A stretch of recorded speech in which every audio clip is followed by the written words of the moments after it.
ఈ నెల 24వ తేదీన సిద్దిపేట జిల్లా హుస్నాబాద్లోని తిరుమల గార్డెన్లో జాబ్ మేళా నిర్వహించి ఎక్కడెక్కడ కంపెనీల్లో అవకాశాలున్నాయో అర్హతలను బట్టి నిరుద్యోగులకు ఉద్యోగాలు కల్పిస్తామని మంత్రి పొన్నం ప్రభాకర్ అన్నారు. హుస్నాబాద్ కాంగ్రెస్ పార్టీ కార్యాలయంలో మండల పార్టీ నేతలతో మంత్రి పొన్నం ప్రభాకర్ సమావేశమై మాట్లాడుతూ వర్షాకాలంలో వ్యవసాయ సంబంధిత ఎరువులు, విత్తనాల కొరత లేకుండా చూడాలని, విద్యుత్ అంతరాయం, తాగునీటి ఇబ్బందులు ఉండకుండా చూడాలని అధికారులను ఆదేశించినట్లు మంత్రి తెలిపారు. విద్య, వైద్యం, త్రాగునీరు, వ్యవసాయ తదితర ఎలాంటి సమస్యలున్నా తనకు రాతపూర్వకంగా తెలియజేయాలన్నారు.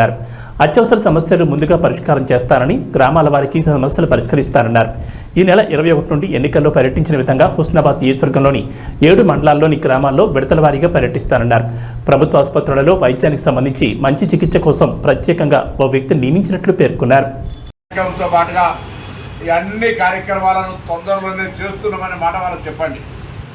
అదిగాక ఇప్పుడు సరే కమ్యూనిటీ హాల్స్, సీసీ రోడ్స్, డ్రైనేజీలకు సంబంధించి తప్ప, ఎందుకంటే వాటికి సంబంధించి ఎక్కడో అంతా లేదు. ఏ ఊర్లో సీసీ రోడ్లు అంటే 1 కిలో 4 కిలోమీటర్లు ఇస్తే అయిపోయేది కాదు. సీసీ రోడ్లు అనేది ఎప్పుడు కూడా నిరంతర ప్రక్రియ. కమ్యూనిటీ హాల్ కూడా ప్రతి కులానికి మాకు కమ్యూనిటీ హాల్ ఉండాలనేటువంటి ఆలోచన ఉంటుంది. డ్రైనేజీ కూడా ఇష్యూ ఉంది.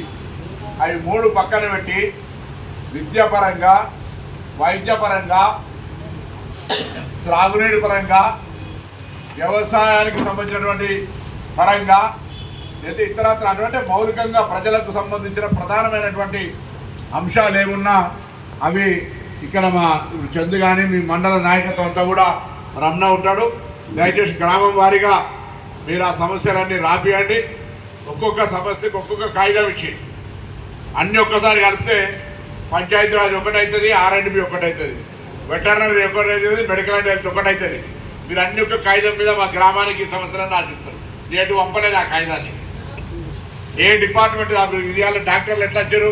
కన్ను డాక్టర్ కన్నుకే, చెవు డాక్టర్ చెవుకే, పళ్ళ డాక్టర్ పళ్ళకే, గుండె డాక్టర్ గుండెకే, కిడ్నీ డాక్టర్ కిడ్నీకే. కాబట్టి ఇట్లనే మీరు కూడా డిపార్ట్మెంట్ అట్లే ఉన్నాయి. కాబట్టి డిపార్ట్మెంట్ వారీగా కాగితాలు రాసియండి. ఆ కాగితాలన్నింటినీ ఏది అత్యవసరమో అది ముందు రాయండి. దాన్ని వెంటనే అత్యవసరంగా పరిష్కారం చేసేటువంటి బాధ్యత నాది. మీరు లంబా చోడా లిస్ట్ రాసిచ్చి మీరు నాకు చెప్పినట్టు నేను చేయనట్టు ఉండద్దు. మనం కాంగ్రెస్ కుటుంబం ప్రజలు అనేక చెప్తారు. చెప్పినవన్నీ కూడా దగ్గర పెట్టుకోండి.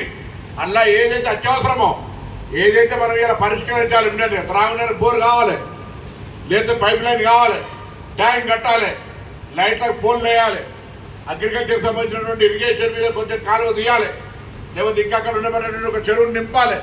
ఇటువంటి ఏమున్నా అవన్నీ రాపియండి. గ్రామాల వారీగా వాటన్నిటినీ పరిష్కారం చేస్తాం. నేను కూడా 21వ తారీఖు నుంచి రోజు ఎన్నికల్లో ఎట్లయితే పొద్దున్న 4-5, సాయంత్రం 4-5 గ్రామాలు తిరిగినామో అదేవిధంగా 21 నుంచి కార్యక్రమాన్ని ప్రారంభిస్తూ ఉన్నాం. 21వ తేదీ నుంచి ప్రతి గ్రామంలో 7 మండలాల్లో మండలానికి సంబంధించి ఒక్కొక్క రోజు టూర్ పెట్టి అట్లా ఫస్ట్ ఫేజ్లోకి 8 గ్రామాలు, సెకండ్ ఫేజ్లోకి 8 గ్రామాలు, అవన్నీ కూడా గ్రామాలను తిరిగేటువంటి ఒక ప్రయత్నం చేస్తాం. దాంతో పాటుగా 24వ తారీఖు నాడు మీరు గ్రామాల్లో మిమ్మల్ని కోరుతాను, ఇయ్యాలి అనౌన్స్ చేస్తూ ఉన్నాం. వాళ్ళ అధికారికంగా పంపుతారు పేపర్. జాబ్ మేళా ఉంది తిరుమల గార్డెన్లో. ఎవరెవరైతే మీ ఊర్లో పోయినప్పుడు ఉద్యోగం లేదని, పార్ట్ టైం కావాలి, లేకపోతే ఇంకెక్కడో కావాలి, 1 నుంచి పీజీ, 0 నుంచి పీజీ చదువుకోకుండా ఉద్యోగం కావాలంటే వాళ్ళతో సహా ఎవరి తరగతిలో వాళ్ళకి రకరకాల ఉద్యోగాలు ఉండేటువంటి పరిస్థితులలో ప్రభుత్వం తరఫున జాబ్ మేళా పెట్టిస్తూ ఉన్నాం మనం. మీరు మీ ఊర్లల్లో ఎవరెవరైతే చదువుకోక కుటుంబానికి ఆధారంగా నిలబడాల్సిన పరిస్థితి ఉంటే వాళ్ళను ప్రాధాన్యత చేసి మీరు ఆ జాబ్ మేళకు తీసుకొచ్చే విధంగా వాళ్ళందరికీ ఊర్లలో చెప్పండి. అందులో కొన్ని జాబ్స్ వస్తాయి, రాని వివరాలు మన దగ్గరికి వస్తాయి. వివరాలు వచ్చిన తర్వాత వాటన్నిటినీ రాష్ట్ర మంత్రిగా ఎక్కడెక్కడ అవకాశం ఉంటే అక్కడ టక్మని ఆ లిస్టులకే పేర్లు తీసుకొని వాళ్ళకు ఉద్యోగాలు ఇచ్చేటువంటి అవకాశం ఉంటుంది. అది కూడా కార్యక్రమాన్ని సమస్య పరిష్కరించుకున్నటువంటి విధంగా ప్రయత్నం చేద్దాం. ఏది ఏమైనా దయచేసి ఊర్లలో ఓట్లు రావాలంటే మీరే, ఊర్లలో సమస్యలు పరిష్కరించాల్సింది కూడా మీరే. ఓట్లు రావడానికి నాయకత్వం వహించాల్సిన, సమస్యలు పరిష్కరించడానికి బాధ్యత తీసుకోవాల్సిన, ఆ దిశలో తప్పకుండా ఉంటా. నేను మంత్రి అయిన కావడంతో హుస్నాబాద్కు ఉన్న సమయం ఉన్నా ఇంకా ఎక్కువ సమయం ఉంటే అని అనిపిస్తుంది. ఎవరికైనా పని ఉంటే నా దగ్గర హైదరాబాద్ వస్తే కూడా ఫస్ట్ 100 మంది ఉన్నది. పెద్ద పెద్ద తీర్మార్కాలు ఉన్నా కూడా హుస్నాబాద్లో ముందు రమ్మని చెప్తాను. ఎక్కడ మీకు ఎవరికి ఇబ్బంది లేదు.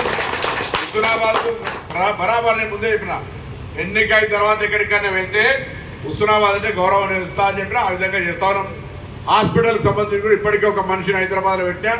చాలామంది ఎల్ఓసియో, సీఎం రిలీఫ్ ఫండో, బెడ్ కొరకో, నిజాములనో, ఆన్నో ఎన్నో సహకారం ఉపయోగించుకుంది. అట్లా హాస్పిటల్ సౌకర్యం ఉపయోగించుకున్న లోలలో తేరవుతుంది. ఉపయోగించుకోరు లోన చారీ తోటి అక్కడ హైదరాబాద్ ఎవరు ఉపయోగించుకోలే. పర్వాలే మీకు అట్లా అంటే అవసరం రాకపోతే ఎందుకు ఉపయోగించుకుంటాం.